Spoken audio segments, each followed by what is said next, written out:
ဒါ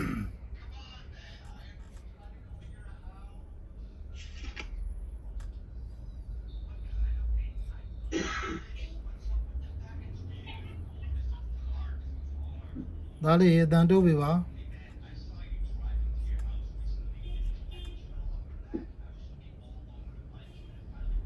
ဘုံဘုံဗျာ6 နာရီ 5 မိနစ်ဆိုရင်ဘုံဘုံရဲ့ဖတ်ကြားမှုစီစဉ်စလို့ရပါပြီဗျာဘုံဘုံလည်းစာတန်းဖတ်ကြားမှုတွေမှာနေ့တိုင်းဝင်ရောက်ပြီးတော့အားပေးနေတာဖြစ်တဲ့အတွက်ကြောင့်မလို့ဘုံဘုံအစီအစဉ်ကိုလည်းတည်ပြီးသားဖြစ်ပါပြီဘုံဘုံနမောတတ3ညရွတ်ဥဆောင်ရွတ်ဆိုပြီးတော့စာတန်းဖတ်ကြားမှုကိုစတင်လို့ရပါပြီစာတန်းဖတ်ချိန်မိနစ်30ပါဗျာမိနစ်30ပြည့်ရင်တပည့်တော်မကိုတတိပေးခွင့်ပြုပါဗျာ5မိနစ်အပိုထပ်ပြီးတော့ဖတ်ကြားခွင့်ပြုမှာပါဗျာအဲ့ဒီနောက်မှာဆရာမများရဲ့ဆွေးနွေးမှုအကြံပေးမှုများဖြစ်ပါတယ်ဗျာဒီမှာဗျာဥတင်ပါတယ်ဗျာ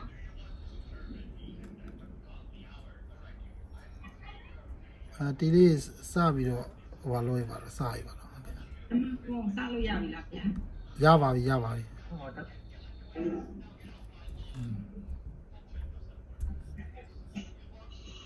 တယ်ဆရာမများအားလုံးရှင်းစပါတော့မယ်နော်ဟုတ်တယ် Before we start our presentation, let's pay homage to the Buddha by reciting the Tassa 3 times. I would like to request recording in progress to recite the Tassa 3 times together. Namo Tassa Bhagavato Arahato Samma Sambuddhassa Namo Tassa Bhagavato Arahato Samma Sambuddhassa Namo Tassa Bhagavato Arahato Samma Sambuddhassa Sadhu Sadhu Sadhu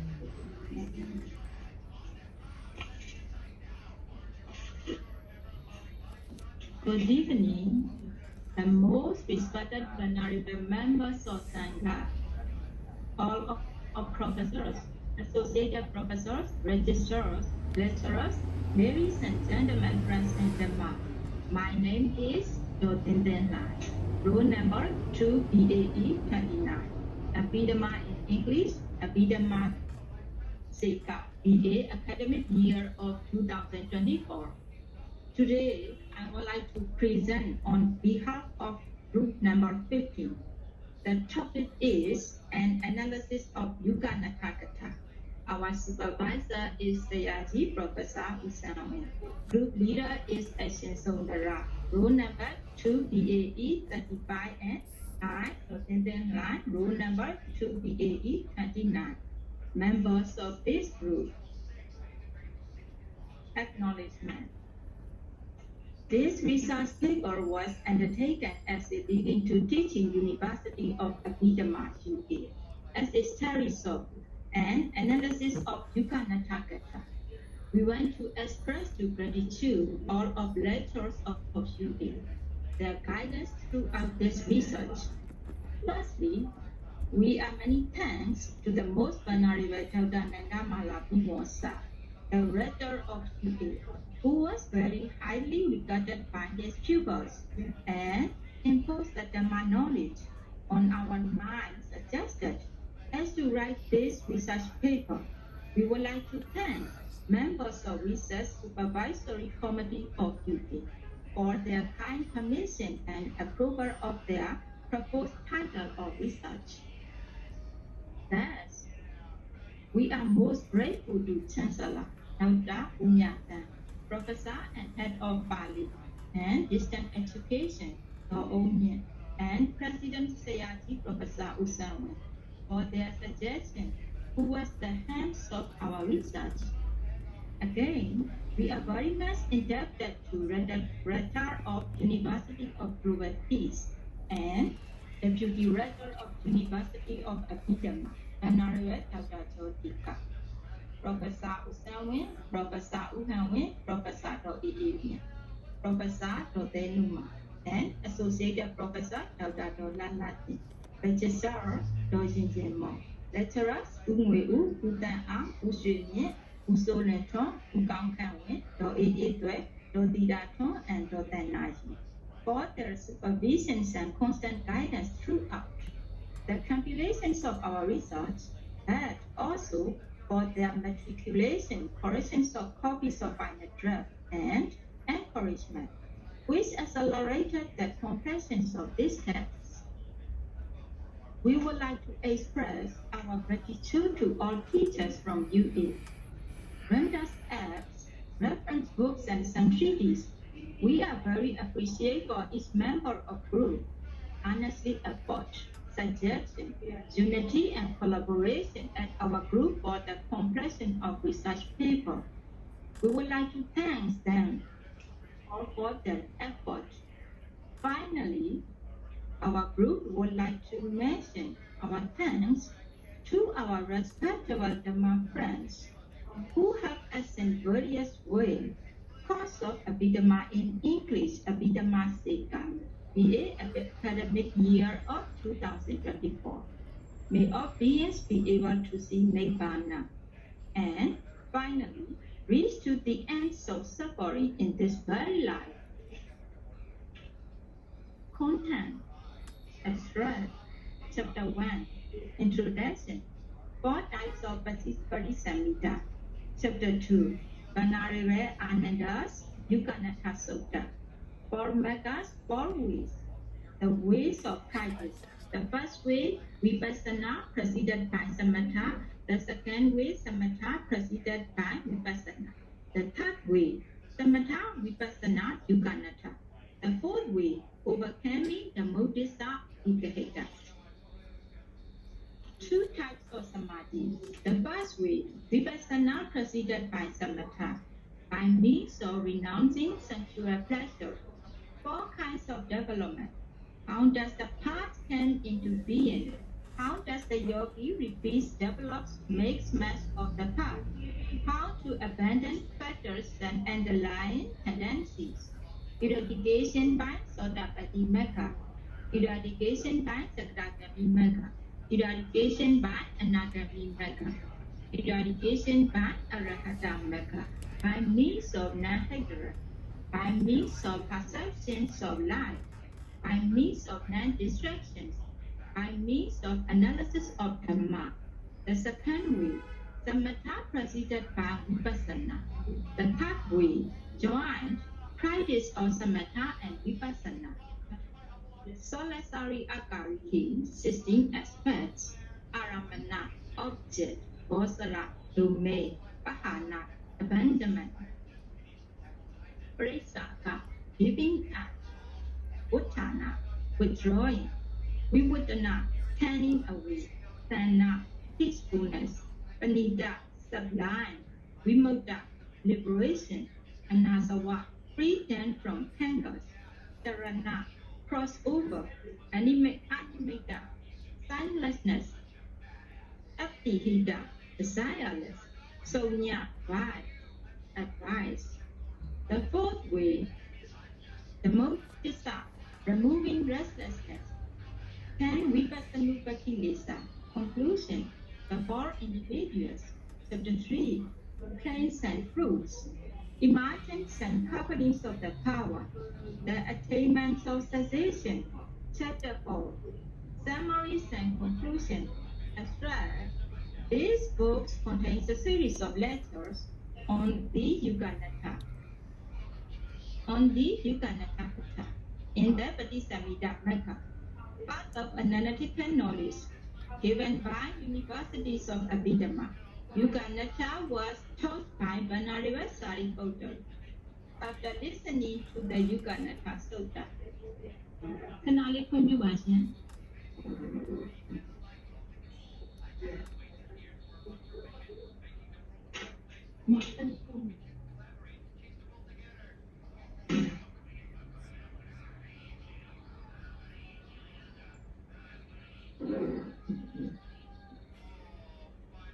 ပြန်စပါရမယ်ရှင် ဟုတ်ကဲ့ရပါတယ်ဟုတ်ကဲ့စားပါ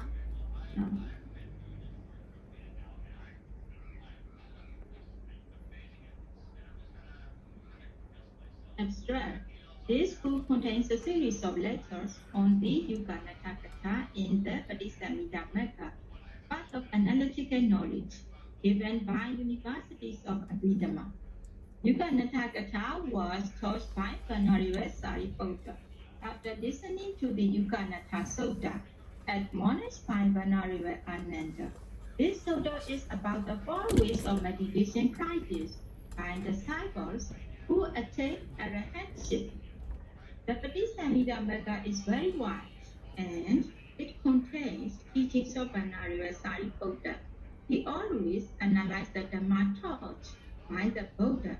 although it is originally the Buddha's Dhamma. The Patisamidamaka is the work of Venerable Sariputta because he analyzed it in order to understand the Buddha's teaching. This Yuganaddhakhathā Sutta is recorded in the Anguttara Nikaya. In this sutta, Venerable Ananda spoke to monks, including Venerable Sariputta, about meditation techniques. After hearing this sutta, praised by Venerable Ananda, Venerable Sariputta later explained this sutta in detail. It is recorded in the Patisamidamaka. Patisamida means analytical knowledge,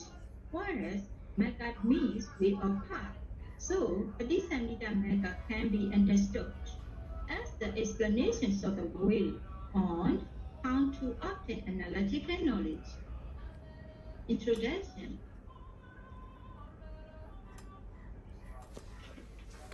There is a discourse called Anubhata Sutta that describes Venerable Sariputta's vipassana. He found out the Dhamma that analyzed the Dhamma in great detail. The Buddha praised Venerable Sariputta for that. He was the highest in knowledge among the disciples. His knowledge was very sharp, and he scrutinized the Buddha's teachings. The meanings of the word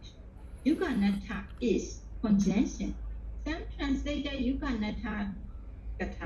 as a discourse on couplings of conjunction. Yuganaddhakhathā literally means binding in the yoke together, binding equally side by side. Nada is equal to binding. Yuga is equal to in the yoke. It is like two oxen that are mutually bounded. Therefore, Yuganaddhakhathā means joining together, and it refers to samatha and vipassana together. For Magas, Venerable wish to say that articulate that had become and or has attained an arahata Allah. It was reached by altogether 4 ways or by one of them only. The 4 ways are 1. Vipassana preceded by samatha. Samatha Govingama Vipassana. 2. Samatha preceded by Vipassana. Vipassana Govingama Samatha. 3. The couplings of Samatha and Vipassana. Samatha Vipassana Yuganaddhakhathā. 4. 2. Thinks about one's achievement as the higher attainment, then what is actually is overcoming the modisa Vedita. For example, it is possible that the attainments of Sodapati Mekka is reached by Samatha Govingama Vipassana. The attainments of Sagragami Mekka by Vipassana Govingama Samatha. And the attainments of Anagami Mekka by Yuganaddhakhathā. Or it might be that by overcoming the modisa Vedita, one attains Sodapati Mekka. Each of the 4 ways is possible for anyone. Moreover, it is possible that before attainment of Sodapati Mekka, one faces disturbance of insight, Vipassanupattilisa, and when Sodapana having this defect, or it is attained Sagragami Mekka.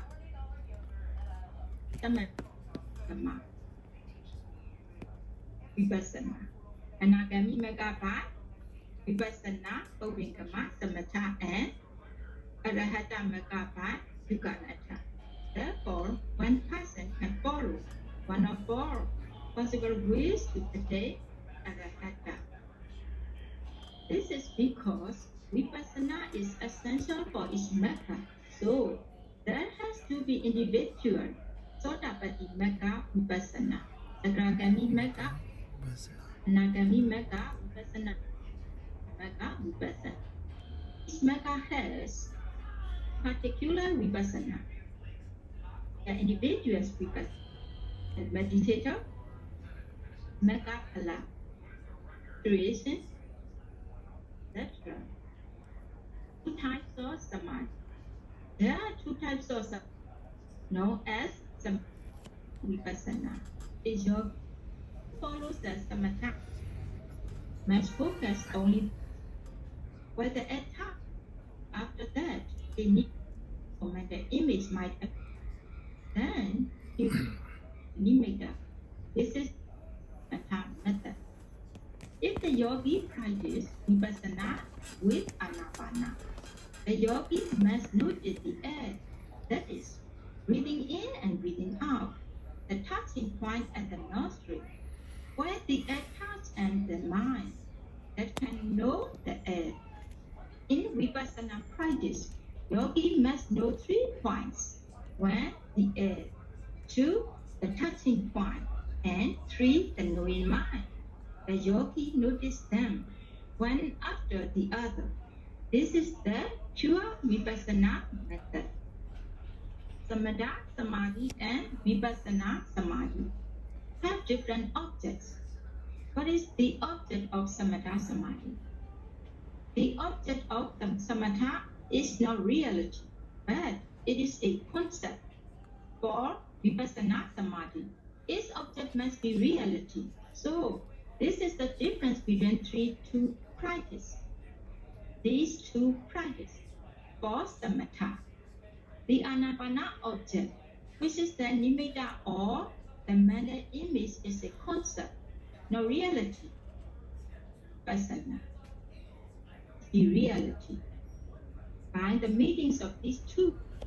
is sensitivity and tension, body consciousness appears. For example, the mind knowing the touching. Thus, these 3 phenomena, air element, body sensitivity, and body consciousness are real objects. Here, the air elements and body sensitive are materiality, and body consciousness is mind. These minds and matter objects are real objects or pure Vipassana. Knowledge is important in the Vipassana. ဘာလေးတောင်းပါပါတယ်အတန်ပိတ်ပါတော့ Samadhi is essential ပိတ်မရလဲ in နားရတော့ Samatha. ဖုန်းကြည့်တော့နဲ့ In Samatha practice, concentration leads and knowledge follows. In Vipassana practice, knowledge leads and concentration follows. The Pali citation mentioned so far are from Venerable Ananda Yuganaddhakhathā Sutta. Nowadays, some people claim that it is impossible to develop Vipassana without. It is not possible. With controversy about that, Vipassana, according to the ancient techniques, is original sutta. According to Vipassana, nature of jnana, the yogi contemplates it as impermanent in total 10 kinds of Vipassana. These servants of Vipassana are mentioned that should be contemplated as impermanent. There are 10 kinds of Vipassana are as follows. 1. Obhasa obijjati, light appears. It has already been mentioned. 2. Jnana obijjati, knowledge appears while the yogi is considering attention as impermanent. 3. Piti obijjati, joy appears. 4. Passaddhi obijjati, tranquility appears in bodies and mind, a very peaceful state. Sukha obesity, happiness or pleasure appears. 6. Adima or obesity, sattva, confidence resolution. Here the experience of sattva is very strong. Belief appears. 7. Pakaha obesity. Viriya extension appears. 8. Upatthana obesity. This is as in Satipatthana. Mindfulness with the object appears and is established. 9. Upekha obesity. Equanimity appears. 10. Nikkhandi obesity. Attachment appears. Nikkhandi moti. Nikkhanda obesity. He considers attachment as a real attainment. Summaries and conclusion. This paper has explored in detail ways of meditation, vipassana, and samatha, and vipassana, companies of samathas and to think about when as the higher attain and what is acute. Also, a explanation has given methodology to reach higher Thank you. following four Thank you, ways baby. or one of them. Moreover, this shows the significance of samadhi and vipassana samadhi. Development of meditation, systematic ways, with examples. Here, analysis of Yuganaddhakhathā illuminates and then factors, then as of the serenity, that the insight plays the roles in the attainment. In conclusion, samatha without vipassana is possible, but vipassana needs samadhi. Samatha and vipassana work together in the Yuganaddhakhathā. In the Noble Eightfold Path, the 5 character workers, right view, right thought, right effort, right mindfulness, and right concentration have to work harmoniously. 2 samadhis and kina are necessary. Sometimes samadhi might lead and kina follows, and vice versa. When contemplating soul, anicca, dukkha, and anatta, then at that moment kina leads. The contemporary world is full of miseries, physically and mentally. Therefore, through the serenity and the insight, one can be able to eradicate mental defect and to develop what intention for is lasting happiness. Thanks for your attention. Sadhu, sadhu, sadhu, sadhu.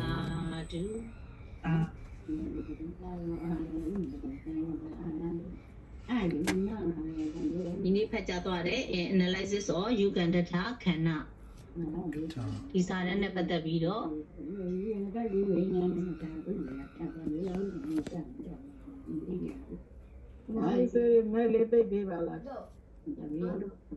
Mamero ne di ma udon presentation ဖြစ်နေပြီ။ဒါလေးစကားလေးတိုးပြပါအတန်လေးတိုးပြပါအကြောင်းပါပါစေ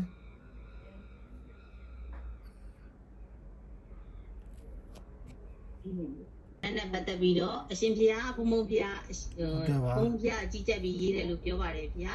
ဟုတ်ကဲ့ပါ အရှင် ဆရာ သုံးသနာဗျာအရှင်ဘုရားဘယ်ခန်းခန္ဓာအနေနဲ့ပါဝင်ဆောင်ရွက်ခဲ့ပါတယ်လဲဗျာ ဦးစင်းကတော့အစာအဆုံးအကုန်လုံးရှာဖွေရတာပေါ့ဘာလို့လဲဆိုတော့ဦးစင်းကအင်္ဂလိပ်စာအားနဲ့တော့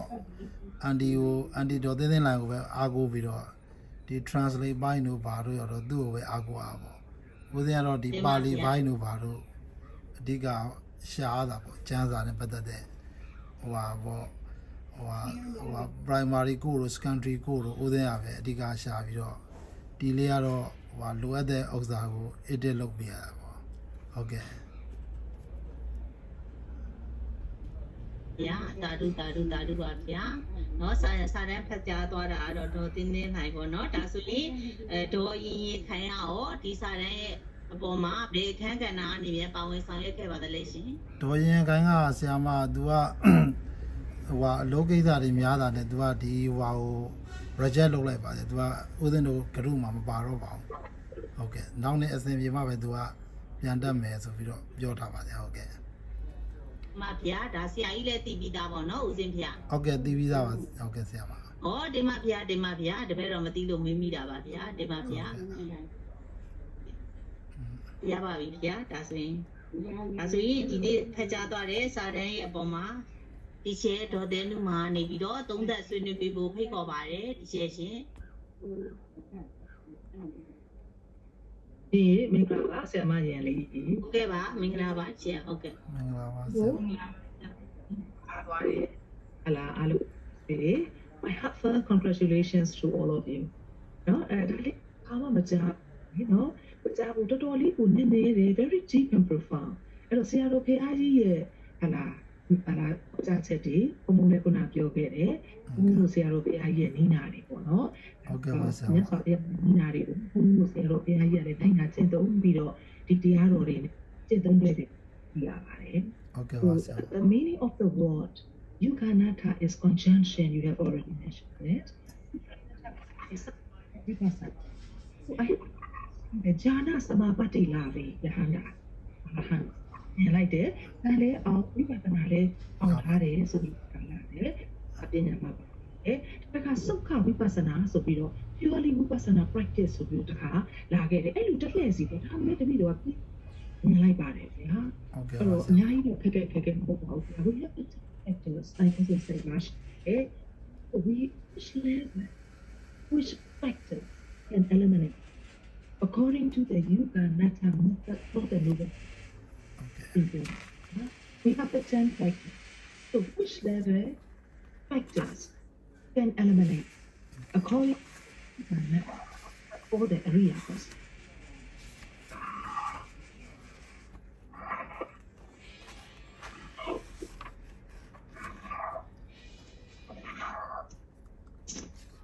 Okay, ပါဆရာမ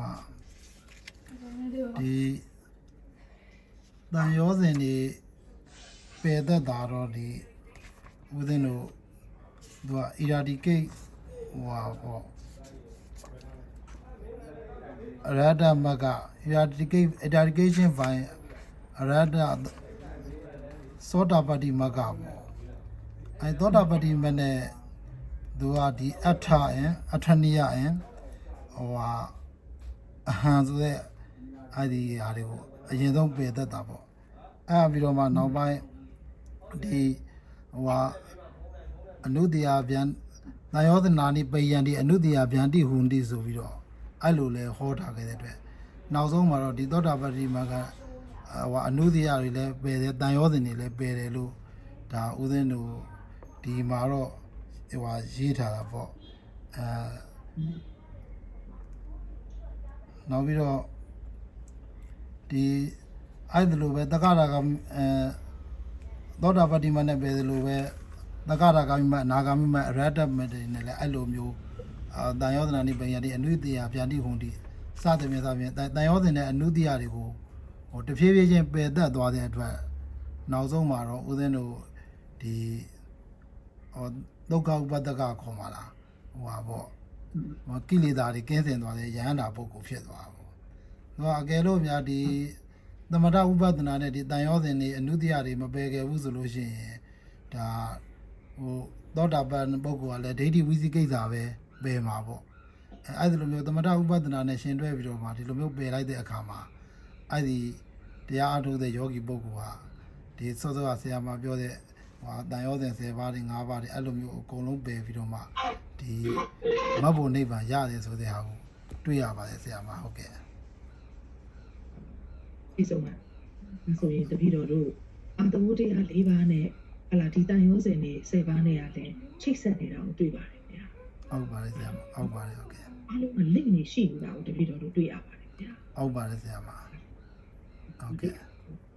အခုဟလာတန်ရောစဉ်10ပါးနဲ့ပါတယ်ဒီအားလုံးကလိမ့်နေဟလာအတူတူရှိတာကိုသိရပါတယ်အခုဘုံဘုံတို့ဒီယုဂနထကထာမှာလေဘာတွေပြောသွားတာကိုတပည့်တော်တို့တွေ့လိုက်ရတယ်ဆိုတော့တပည့်တော်တို့အထူးအဖွဲ့တွေပြနော် ရှင်ဆက်တာတွေဟာလာနော်ရှင်ဆက်သူတွေကိုလည်းတွေ့ရပါတယ်နွားတွေကျွဲတွေနဲ့တခါတော့ရှင်ဆက်ပြီးတော့သွားသလိုပဲဆိုတော့တပည့်တော်မြင်ပါတယ်ဖေ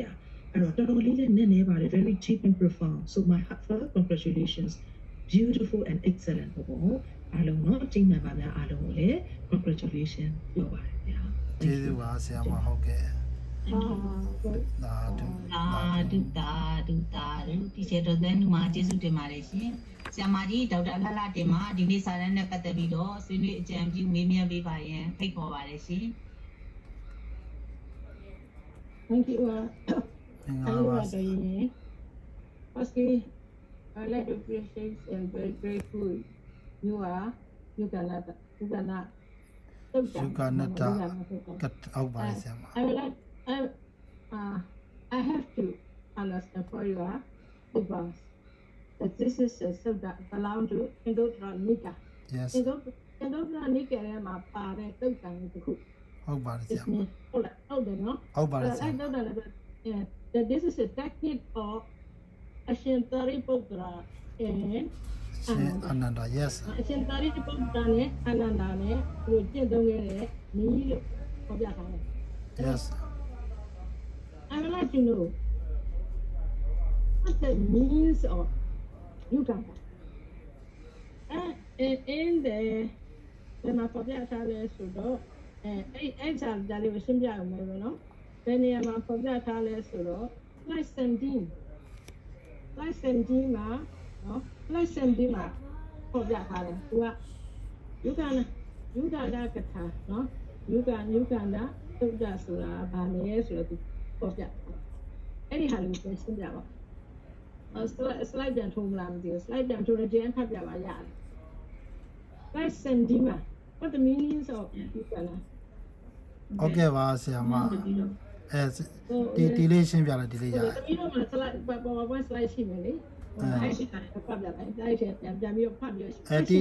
Delation, within slide to let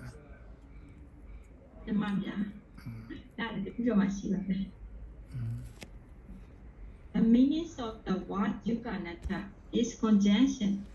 Some translated Yuganaddhakhathā as it is go on couplings of conjunction. Yuganaddhakhathā actually means binding in the yoke together, binding equally side by side. Naddha is equal to binding Yuga in the yoke. It is like two actions that are mutually bounded. Therefore, Yuganaddhakhathā means joining together, and it refers to samatha and vipassana together. Thank you. Samatha and vipassana work together in the Yuganaddhakhathā. Or normally, now so much from a position my yeta doing it. And I'm a 7 level account. No, very interesting product. Diamond, Yuganaddhakhathā, so that I had a new pin of solution that took down the cool weapon, no? Took down the cool way, and it go to know about a took down the cool way. And I blew a knee, in Tari Potrane, meditation method. Thank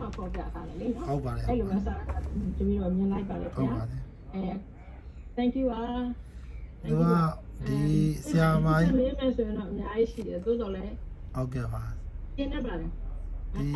will let you subscribe. You are paper. Thank you very much. Okay. Peace, ma.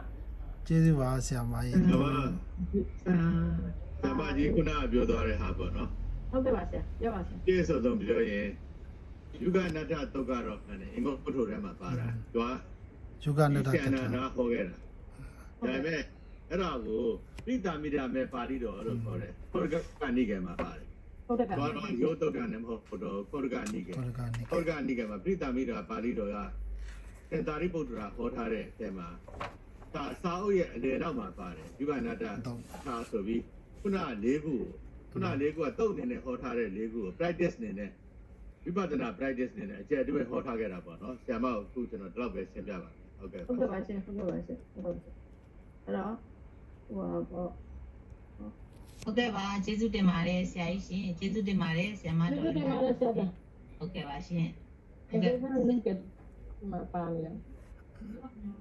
Sama the Naima, Celebido, a champion swing, maybe and people pick over. auspicious on my Dhamma plan. I would like to mention I admire and honor even Susan Pia, မင်္ဂလာပါဆရာ Venerable Dhamma Pia တပည့်တော်ကတော့ဦးဇင်းတို့ဖတ်သွားတဲ့ဒီလူနန္ဒကထာဒါအားလည်းကောင်းပါလေရှင်နာရိပုတ္တရာကိုယ်တိုင်လည်းသမထနဲ့ဝိပဿနာပူဇော်ပြီးတော့ဝိပဿနာကိုအလေးပေးပြီးတော့ emphasize လုပ်သွားတဲ့အတွက်တပည့်တော်ကတခြားဘာမှသိပြီးတော့လည်းပြေးစရာမရှိတဲ့အတွက်လူတိုင်းကနော်တရားရေးဘာဝနာတွေအားထုတ်တဲ့အခါမှာသမထဝိပဿနာသမထဝိပဿနာဆိုရင်အများကြီးလည်းပြောလို့ရှိရတယ်ရှင်ဗျာအဲ့ဒီသမထနဲ့ဝိပဿနာကိုဘာလို့ခေါ်လဲ သမထနဲ့ဝိပဿနာကိုရှင်တွဲလိုက်တဲ့အခါမှာသူကတော့ဒီမှာတော့four methods four ways ဆိုတဲ့အတိုင်းပဲပေါ့ပထမဦးဆုံးဦးဇင်းတို့ကသမထရှေ့သွားပြီးတော့ဝိပဿနာအားထုတ်တဲ့သမထပုံမှန်ကမှဝိပဿနာနောက်ပြီးတော့ဝိပဿနာရှေ့သွားပြီးတော့သမထနောက်ကလိုက်တဲ့ဝိပဿနာပုံမှန်ကမှသမထနောက်ပြီးတော့သမထဝိပဿနာရှင်တွဲတဲ့ယောဂနတ္တကထာပေါ့နောက်ပြီးတော့ဦးဇင်းတို့ဓမ္မုဒ္ဒစ္စဝိကေဟိတာပေါ့အဲ့လိုမျိုးနေလေးနည်းရှိတဲ့တဲမှာသမထဥပဒနာကိုရှင်တွဲတဲ့အခါမှာယုဂနတ္တပေါ့ခုနကစလိုက်လေးမှာလဲရှင်ပြသလိုပေါ့ဦးဇင်းတို့လဲတစ်ခုဟာလဲတစ်စီးဟာဆိုလို့ချင်းဘယ်လဲနဲ့အတိုင်လဲနဲ့အတိုင်ကနွားနဲ့အလဲကနွားနဲ့နွားနှကောင်ရှင်တွဲမှာဒါလဲလို့ခေါ်နိုင်တယ်လို့ပဲဦးဇင်းတို့ဒီသမထဥပဒနာတွေပွားများတဲ့အခါမှာလဲအဲ့လိုမျိုးဒီယုဂနတ္တာဆိုတာလေဒီသမထနဲ့ဥပဒနာနှစ်ပါးကိုရှင်တွဲပြီးတော့ကြင့်ကြံပွားများအားထုတ်မှသာလေယုဂနတ္တာနည်းလို့ခေါ်တာပေါ့ဒါပေမဲ့စောစောကပြောတဲ့သုံးနည်းကလည်းဒါယုဂနတ္တာနည်းလို့ပြောလို့ရပါတယ်ဟုတ်ကဲ့ကျေးဇူးပါဆရာမကျွန်တော်က thank you so much ပါခင်ဗျာဥတည်ပါခင်ဗျာပြီးဆုံးပါလေဟုတ်ကဲ့ပါကျွန်မတော်ရင်မော်ရေကျွန်မရဲ့မေးတဲ့အစီအစဉ်လေးပြီးပါပြီဟုတ်ကဲ့ပါကျေးဇူးတင်ပါတယ်ဆရာမရှင်ဆရာမတော်ရေးတွေ့ရှိပါလားရှင်ရှိပါတယ်ရှင်ဟုတ်ကဲ့ပါဆရာမဆက်လက်ပြီးတော့မေးမြန်းချက်ဆွေးနွေးပေးဖို့ဖိတ်ခေါ်ပါတယ်ရှင်ဟုတ်ကဲ့ပါရှင်ဟုတ်ကဲ့ပါဆရာကြီးနဲ့ကျွန်မပုံပြရများအားလုံးမင်္ဂလာပါရှင်ကျွန်မလေးဒီဘက်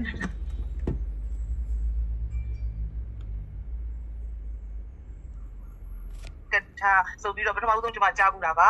ဒီအင်္ဂုတ္တရနိကေတဲ့ကပါတယ်ဆိုတာလေပေါ့နော်အတန်ဟိုနာမည်တော့ကြားဘူးပါတယ်ဒါပေမဲ့အခုမှနားလည်တာပါဒီယူကနတာကထာနဲ့ပတ်သက်ပြီးတော့ဒီဝိပဿနာနဲ့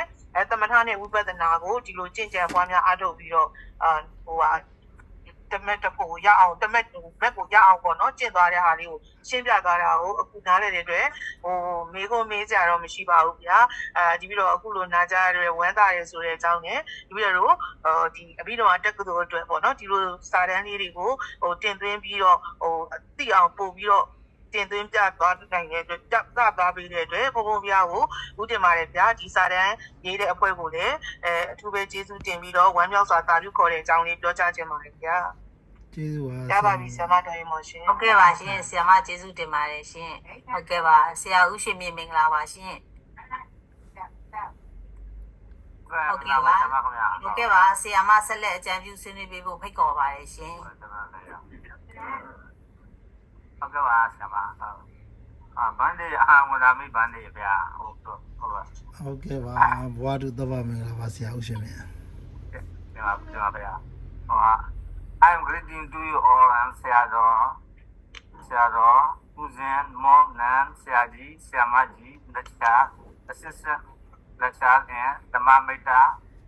with attendee seminar of the University of Bidama Sika. What do Sabah Megala now? One day, Victoria Siamado. It is good presentation for us. Thank you so much for your presentation.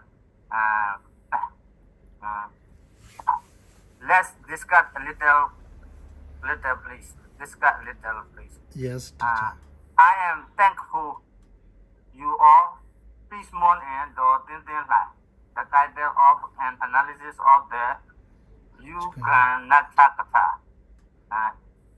Yuganaddhakhathā is interesting. We should study meditation method and Yuganaddhakhathā. It is possible that the attainment of Sotapan method is reached by Samata Open come on Open Kama vipassana Samata. Yeah. We have no two types of known as Samata and Vipassana. I am now just study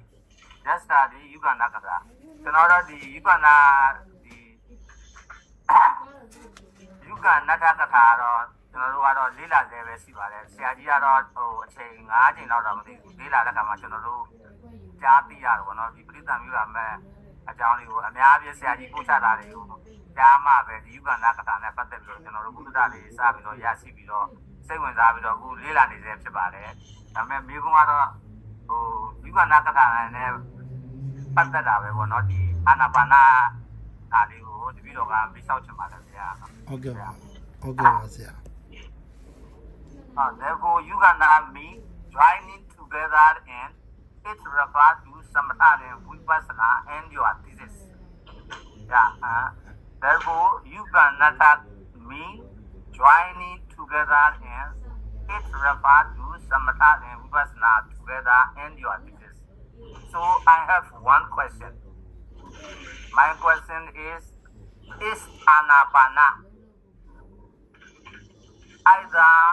Samatha or Vipassana? And is Samatha both Samatha and Vipassana? ဒီလိုပါဗျာမိကုန်းလေးဒီလိုမျိုးပါလို့လေးပြောခွင့်ပြုပါဗျာအာနာပါနာကသမထလားဝိပဿနာလားသို့မဟုတ်အာနာပါနာကဝိပဿနာလည်းဖြစ်တယ်သမထလည်းဖြစ်တယ်ဆိုတာဟုတ်ကလားဒီလိုရမိကုန်းကအဲ့ဒါဒီပါဗျာဟုတ်ကဲ့ပါဆရာမိကုန်းလည်းတော်တော်လေးကောင်းပါတယ်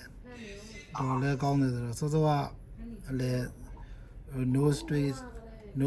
breathing in breathing out လို့လည်းဦးဇင်းတို့ PowerPoint မှာလည်းဟိုရေးပြီးတော့တင်ထားပါတယ်သူကဒီဟိုကမ္မထမ်းပိုင်းမှာလာတဲ့ဒီကမ္မထမ်း40ထဲမှာတော့အာနာပါနကသူကသမထထဲမှာပါသွားမှာပေါ့ဒါပေမဲ့ဦးဇင်းတို့ဟိုဝိပဿနာအနေနဲ့ရှုမယ်ဆိုလို့ရှိရင်လည်းသူကဝိပဿနာလို့လည်းမြင်လို့တော့ရပါတယ်ဘာလို့လဲဆိုတော့အာနာပါနဟိုကမ္မထမ်းဒီအာနာပါနသုတ်တန်တွေဘာတွေမှာလဲအဲ့လိုမျိုးအကျယ်တွင်းဖော်ပြတာရှိတာလေဟုတ်ကဲ့အဲ့လိုဦးဇင်းတို့ကတော့နှစ်ခုလုံးကိုယူရမယ်လို့ဟုတ်ပါတော့ဘုဒ္ဓံပေါ့နော်အဲ့ဒါတော့မဟုတ်ဘူးဘုဒ္ဓံပေါ့ပြောပါတယ်ပါဟုတ်ပါတယ်ဒီတော့လေးလာမိသလားလည်းနှစ်ခုလုံးဖြစ်တယ်ပေါ့နော်ဟုတ်ကဲ့ဒါဟိုဒီတော့လည်းဒီမိကုန်းကတော်တော်များများတချို့ဒီမှာတော်တော်မေးကြပြီးတော့ဖြေတဲ့ခါမှာဒီအဲ့ဒီသမထတော့ဖြစ်တော့ဝိပဿနာလေးကိုကတော့တွေ့နေကြတယ်ဒါပေမဲ့ဝိပဿနာအိဋ္ဌဒုက္ခအနတ္တလေးကိုလည်းသူကလားအာနာပါနမှာယုတ်တွေလည်းရှုတယ်လေနာနေကိုလည်းရှုတယ်ယုံနာနေကိုလည်းရှုတယ်တဲ့ကြောင့်မို့သူကဟိုသမထအပြင်ဝိပဿနာလည်းဖြစ်တယ်ပေါ့အဲ့တော့အာနာပါနဘုတ်ဖြစ်တာပေါ့နော်ဘုတ်တင်ဖြစ်တာပေါ့အဲ့ဒါဟောတော့ခုတည်းတော့မပြောအာနာပါနပဲမဟုတ်အာနာပါနသမထလည်းမဟုတ်ဝိပဿနာလည်းမဟုတ်ဝိပဿနာတစ်ခုလည်းမဟုတ်သမထလည်းဖြစ်တယ်ဝိပဿနာလည်းဆရာမေကွန်လည်းတော်တော်ကောင်းပါတယ်ဟုတ်ကဲ့ဒီကတော့မင်းကတော့မင်းတော့နည်းနည်းလုံးသွားတယ်ပေါ့နော်ဒါပြီးတော့မြန်မာလိုပြောမှနည်းနည်းရှင်းနေပုံတော့မင်းကပုံစံလည်းဟိုအိုက်ဒါအော်နဲ့ဝတ်တယ်နဲ့ဆိုတော့နည်းနည်းပြီးတော့ရှုပ်သွားတော့ဗျာဟုတ်ကဲ့ပါဆင်များဖြေတာပြီးတော့သဘောကျပါတယ်နှစ်ခုလုံးပါဗျာအိုက်ဒါတော့ဘာနာတာနဲ့ရှုတယ်ဟုတ်ပါတယ်ဒါမှခင်ဗျာတော်ရင်တော့ကျွန်တော်မေးလို့ပြီးပါပြီခင်ဗျာအဖြေလည်းရပါတယ်ခင်ဗျာဟုတ်ကဲ့ပါဆရာဦးရှင်မြင့်ကျေးဇူးတင်ပါတယ်ရှင်ကျမတို့တက်ရောက်လာတဲ့ဆရာမများကြံပါသေးလားရှင်ဒီစားတော့တက်ရောက်လာတဲ့ဆရာမများကြံပါသေးလားရှင်ဟုတ်ကဲ့ဆရာမခင်ဗျဟုတ်ကဲ့ဆရာဦးသားအောင်ရှင်ဒီနေ့စာတန်းရဲ့ပုံမှာဆရာဆွေးနွေးအကြံပြုပေးဖို့ဖိတ်ခေါ်ပါတယ်ရှင်ဟုတ်ကဲ့ပါဆရာမကျေးဇူးပါခင်ဗျကြွားလာတဲ့ဆရာကြီးဆရာမကြီးများဆရာဆရာမများနဲ့ဓမ္မမိတ်ဆွေများအားလုံးမင်္ဂလာပါခင်ဗျရှင်းကြပါဗျာရှင်ဖျားရဲ့စာတန်းလေးတင်ပြပုံလေးရောဖတ်ကြားသွားတဲ့ဓမ္မမိတ်ဆွေမှာရောနှုတ်စလုံးတပားနဲ့တယောက်ပေါ့ဗျာcongratulation ပါဗျာရှင်ပြတဲ့ယုံကြည်ဥတက်ပါတယ်ဗျာကျေးဇူးပါဆရာဟုတ်ကဲ့အခုဒီပရိသမိတမတ်မှာပါတယ်ဒီယုဂနာကထာကတော့အဓိကအားဖြင့်တော့သမထရဲ့ဝိပဿနာရဲ့ပြီးသွားတော့ဝိပဿနာပွားတဲ့နေရာမှာသူကတော့မေခွန်းလေးတွေနဲ့အကျယ်ပြန်ပြီးတော့ရှင်းပြတာပေါ့နော်ဗျာဟုတ်ပါတယ်မဲ့ဆိုတာပါလဲကိလေသာတွေကိုဖယ်တယ်ဆိုတာပါလဲစသဖြင့်ဒါကခုနဆရာဦးရှင်မပြောသွားသလိုပါပဲဆရာကြီးကနေစပြီးတော့ဒီစာအုပ်လေး တိုင်ဆောင်မှုပေါ့နော်စာအုပ်လေးဟုတ်တယ်စာအုပ်လေးပေါ့ဆရာကြီးကပြုစုပြီးတော့ဒီတန်းမှာတင်တဲ့ခါတပြီးတော့လိုက်လေ့လာတာဟုတ်ဗျာအဲ့မှာလို့အကျယ်လေးတွေနဲ့တဲ့တုံးဝင်လေးရှင်းပြထားတာပေါ့နော်ဗျာဒီကထာလေးရတော့အဲ့ဒီမှာပေါ့ဗျာစချင်းအဖွင့်လေးပါပဲဗျာ ဟုတ်ပါတယ် သမထလင်းနဲ့ရှေ့တော်ဝိပဿနာအားလဲဆိုဒီကုန်းလေးနဲ့စပြီးတော့ဖွင့်တာပေါ့ဗျာအဲ့ဒီမှာပေါ့ဗျာဝိပဿနာရဲ့အရှိမရှိတဲ့သမထဆိုတာဘယ်လိုမျိုးလေးဒီကထာမှာဖွင့်ပြထားတာလေဗျာဒါလေးပါပဲဗျာ ဟုတ်ကဲ့ပါဆရာတော့သမထရှိသွားပြီဆိုအဘယ်သို့လဲဝိပဿနာပွားတဲ့နေဆိုသူကတော့သူဝါရီမှာဆိုရင်တော့နိခမဝတိနာတို့အစရှိသဖြင့်ဆိုထားပေါ့ဒါစိတ်အာယုံတစ်ခုထဲမှာဒါထားရမယ်မပြန့်လွင့်ရဘူးပေါ့အထူးသဖြင့်တော့ဦးဇင်းတို့ကဒီသမထဥပဒနာပွားများအားထုတ်တယ်ဆိုကြတဲ့ကွာဒီတန်တရားဝတ္ထုကနေလွတ်မြောက်ဖို့လို့အတွက်ပေါ့အဲကြတော့ဦးဇင်းတို့လွတ်မြောက်ဖို့အတွက်ဒီမှာမိမိရဲ့စိတ်ကဒါသမထပေါ့တစ်ခုပေါ်မှာဒါထားရမယ်ပေါ့စောစောကပြောသလိုအာနာပါနကမ္မဋ္ဌာန်းရှုမယ်ဆိုရင်လည်းအာနာပါနကိုတည်တည်ချာချာလေးထားရမှာပေါ့သူကဥပမာနေနဲ့ပေးထားတာတွေကတော့ဒီ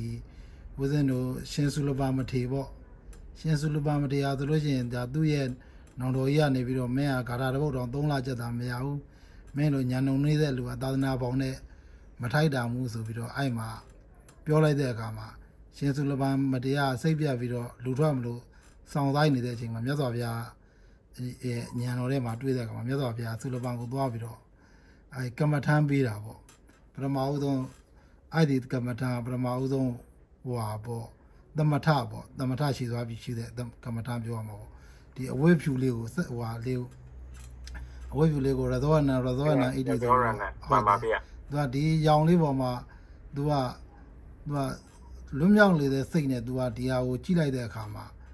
သူကသမထကတော့တော်လေးကိုပေါင်းမြောက်သွားတယ်ဒါပေမဲ့ဝိပဿနာကုဖို့အတွက်မြတ်စွာဘုရား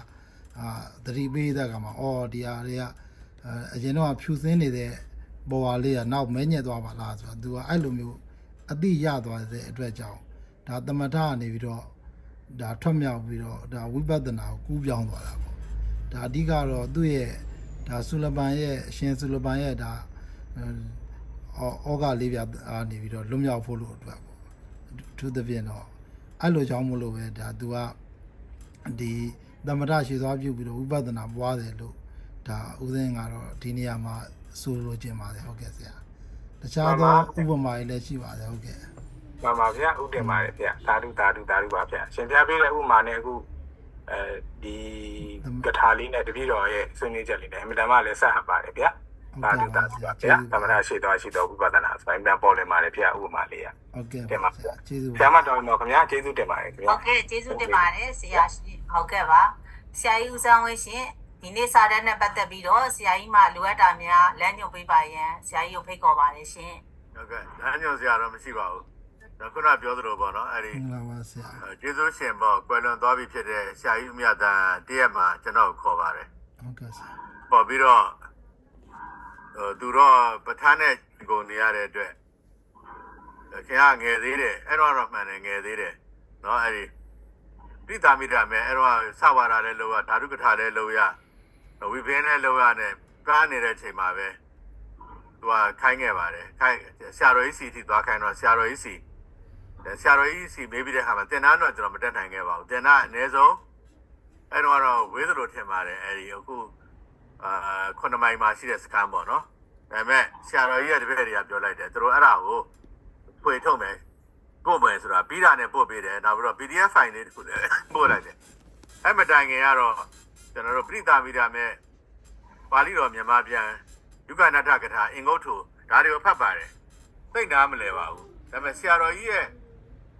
ကပို့ချတာလေဗမာလိုလုံးဝမပို့ချဘူးသူအင်္ဂလိပ်လိုပို့ချခြင်းနဲ့ယုဂနတ္ထကထာကိုဖတ်လိုက်တဲ့အခါမှာတော်တော်လေးသဘောပေါက်သွားတယ်အဲ့ဒါနဲ့ကျွန်တော်ဆရာဦးရွှေမြင့်တို့အတန်းမှာ9ချိန်ပေါ့ဆရာဦးရွှေမြင့်တော်တော်မှတ်မိနေတယ်9ချိန်ပို့ချပြခဲ့ပါတယ်ယုဂနတ္ထကထာဒီလေးနီးပေါ့နော်အဲဒီသမထ